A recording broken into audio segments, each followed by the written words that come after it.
Come on.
The headlines.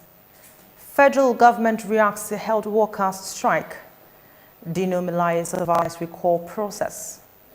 Why refutes claim of aiding examination malpractices? And in sports, FIFA threatens ban on Nigeria. I am Cynthia Agbo with the PM News on television, Nigerian. The Federal Ministry of Health has told health workers who are currently on strike that their demand for the same pay as doctors is unrealistic and unacceptable. The Minister of Health, Professor Isaac Adeole, in a statement over the weekend, said efforts were being made to meet JOHESU's demand for salary increase, but health workers should not expect to be paid the same as doctors. The statement, while appealing to JOHESU to immediately call off the strike and allow the high-level body to conclude its assignment as contained in the 2017 agreement, revealed that an offer has been made to adjust the salaries and wages of JOHESU members by the federal government, while the issue of parity with medical doctors is non-practicable nor acceptable. The attempt to recall the senator representing Kogi West Federal Constituency, Dino Melaye, failed on Saturday following a low turnout for the verification of signatures of petitioners on the exercise conducted by the Independent National Electoral Commission. Results announced by the Commission at the end of the exercise showed that only 18,742 signatures to the recall petition could be verified out of the 189,870 signatories that signed the recall register, with the verified signatories falling short of the 50% and one requirement by the law needed for the recall process to proceed to the next stage. Melaye's problems started after petitioners from his constituent in 2017 gathered signatures to demand his recall for not representing them well at the National Assembly, while the senator who accused the state governor Yaya Bello of being the mastermind of the plot sought unsuccessfully to stop the recall process through court proceedings. The senator's success may not be unconnected with considered efforts of his support, prominent among them his former party, the People's Democratic Party, PDP, the members of the National Assembly, and leading elite of the Okun Nation. West African Examinations Council (WAEC) has debunked claim that it collaborated with a fraudulent website to leak question papers through syndicate to candidates. The council's head of public affairs, Mr. Dibianus Ojijegu, in a release said the question papers for the ongoing WAEC for school candidates 2018 did not leak, as reported in the media, emphasizing that leakage could be said to have occurred when question papers get into the hands of individuals who are not supposed to have them before the time scheduled on the timetable. He, however, revealed that the exam bodies monitoring the investigations of the ongoing examination have established the fact that certain school principals, invigilators, supervisors, and candidates who had succeeded in smuggling mobile phones and other electronic devices into the examination hall collaborated with some missionaries outside the examination venues to carry out exam practices. He, however, stated that WAEC has taken useful measures to ensure that question papers do not find their way out of the examination hall and that solutions do not get to the subscribing candidates in the examination hall. Still ahead, Soyinka charges government on headsmen's killings, plus more on sports and foreign scenes. Stay tuned.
Welcome to Living Treasures Academy.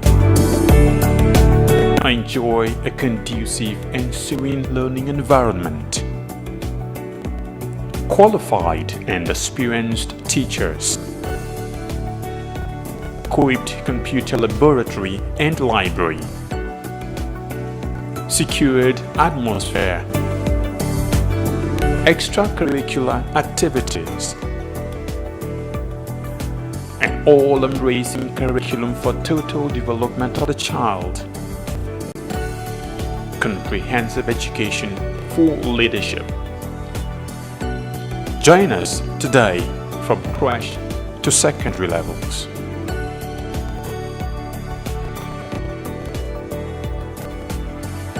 Living Treasures Academy, committed to excellence.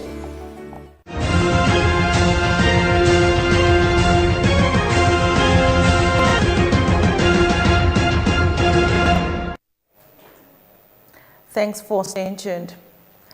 Nobel laureate Professor Wole Soyinka has called on the federal government to do more to end attacks and killings allegedly by criminal headsmen in parts of the country.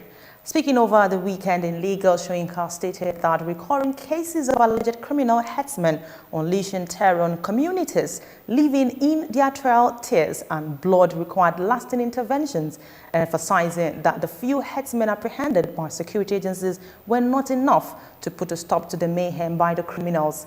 He said there were so many of the criminals hiding in the forest which needed to be tracked down by security agencies, and called for the security agencies to track down and identify the sponsors of the criminals in order to curb their activities, as well as provide justice and restitution for victims of headsmen attacks. Moving on to sport, World Football Governing Body FIFA for the weekend warned that it would not consult with any of the parties battling for the leadership of the Nigerian Football Federation before throwing the country out of the game if it found that a third party has been meddling in the nation's football affairs. The Nigerian football community has jolted by a Supreme Court decision Friday directing the parties to go back to the Jos High Court to sort out the suit filed by a party claiming it is the right board to lead the federation. Following the suit filed by the group loyal to Ambassador Chris Giwa, the World Football Governing Body in 2016 banned all the parties involved in instituting the case, including Giwa, Muazu Suleiman, Effiong Johnson, Yaya Adama, and Sani Fema from all football-related activities for 5 years. And on the foreign scene, Donald Trump has renewed his criticism of the new U.S. embassy in London, describing its lousy location as the Bush-Obama special. The U.S. president, who refused to visit London in January to open the new site in Nine Elms, south of the Thames, added at a rally that the spot where it was built was horrible, while there was speculation at the time that this cancellation was driven by fear of protest in the British capital. Speaking in Michigan, he said the previous U.S. embassy in Grosvenor Square, Mayfair, had boasted the best site in all of London and regretted that the site had to be sold. Up to 15 billion naira in regeneration investment is being put into improving the area around the new embassy, with the London Underground adding a new branch to the Northern Line to provide public transport to the site. Mr. Trump, who is coming to Britain on Friday, 13 July, explained his no-show earlier this year by saying the new embassy was a bad deal in an off location. To end the news, a recap of the headlines. Federal government reacts to health workers' strike. Denominalized survives recall process. WAEC refutes claim of aiding examination malpractices. And then sports, FIFA threatens ban on Nigeria. That's the PM News on Television Nigeria. And do remember, success is a sum of small efforts, repeated day in and day out. Thanks for watching. I am Cynthia Agbodo. Have yourself a wonderful day.